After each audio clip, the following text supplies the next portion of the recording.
Berita menarik hari ini di asoka.com, Rabu 8 Desember. Seperti biasanya, kita mulakan berita menarik hari ini dengan perkembangan COVID-19 di Sabah, di mana Sabah merekodkan satu kluster baru COVID-19 di Bakut Tuaran yang membabitkan sebuah institusi pendidikan iaitu Institut Pendidikan Guru IPJ hari ini. Jurucakap Perkembangan Harian COVID-19 Sabah, Datuk Seri Masri Manjun berkata kes indeks ialah seorang pelajar wanita yang didapati positif COVID-19 baru-baru ini. Kluster Jalan Tuaran Bakut itu katanya hari ini merekodkan 3 kes baru menjadikan 27 kes keseluruhan setakat ini termasuk kes indeks. Sementara itu, beliau berkata Sabah meneruskan tren peningkatan kes harian dengan mencatat peningkatan sebanyak 15 kes jumlah kes baru sebanyak 322 kes hari ini, di mana daerah dalam kumpulan 4 serangkai mengungguli senarai daerah kes tertinggi. Sementara itu, perjanjian kerjasama komersial CCA di antara Kerajaan Negeri dan Petronas malam dijangka melonjakkan lagi ekonomi Sabah berikutan banyak perniagaan baru dapat diusahakan. Ketua Menteri Datuk Seri Haji Jinor berkata perjanjian itu membuka lebih banyak peluang perniagaan dalam bidang minyak dan gas yang secara tidak langsung membantu merancangkan ekonomi negeri.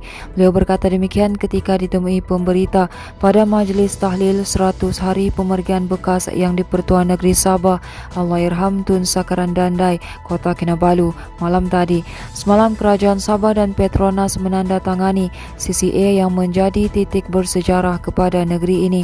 Pemeteraian CCA itu turut menyaksikan penubuhan syarikat minyak dan gas milik penuh Sabah SMJ Petroleum Sendirian Berhad.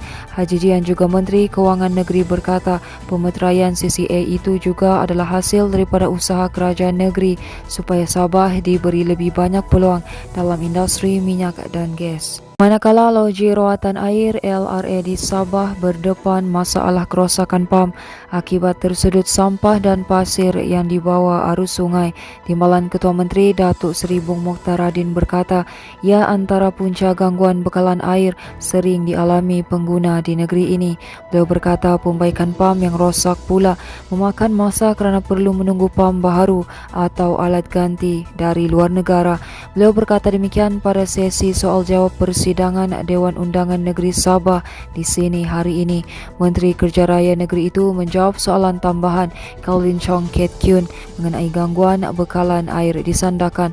Bung Mokhtar berkata sebagai penyelesaian kepada masalah itu, Jabatan Air Negeri Sabah JANS sudah diarah supaya menyediakan pam tunggu sedia di semua LRA untuk kegunaan kecemasan jika berlaku kerosakan terhadap pam air sedia ada.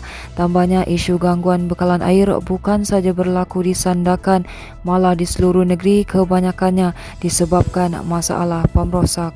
Berita seterusnya, Kementerian Pembangunan Masyarakat dan Kesejahteraan Rakyat Sabah menyokong usaha memberi kesedaran mengenai isu perkahwinan bawah umur di Sabah.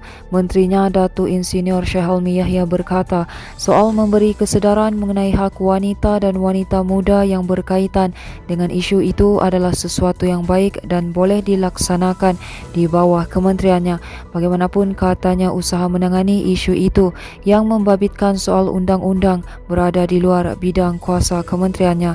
Beliau mengulas cadangan Jenny Lasimbang mengenai program kesedaran isu perkahwinan bawah umur yang dicadang dilaksanakan di bawah Kementerian Pembangunan Masyarakat dan Kesejahteraan Rakyat bersama badan bukan kerajaan.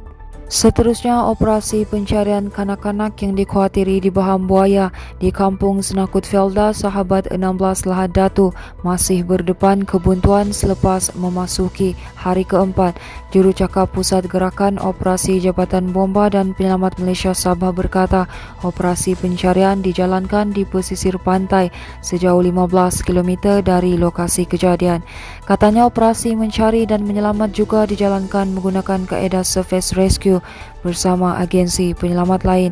Selain itu, pasukan bomba juga menjalankan operasi pencarian di setiap anak-anak sungai berhampiran kawasan pantai berkenaan.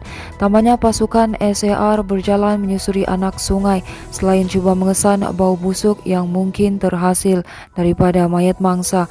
Menurutnya, usaha itu juga gagal menemui sebarang tanda positif yang mungkin membawa kepada penemuan mangsa. Dalam kejadian jam 7.18 malam 4 November lalu, mangsa Muhammad Zul Aryan Abdullah berusia 10 tahun dikuatiri di bahan buaya selepas dilaporkan hilang ketika mandi laut bersama beberapa rakan. Bagaimanapun, usaha pencarian sehingga kini masih gagal menemui mangsa. Baiklah, itu sahaja yang dapat kami kongsikan setakat ini. Teruskan bersama kami untuk mendapatkan berita komprehensif hanya di desoka.com.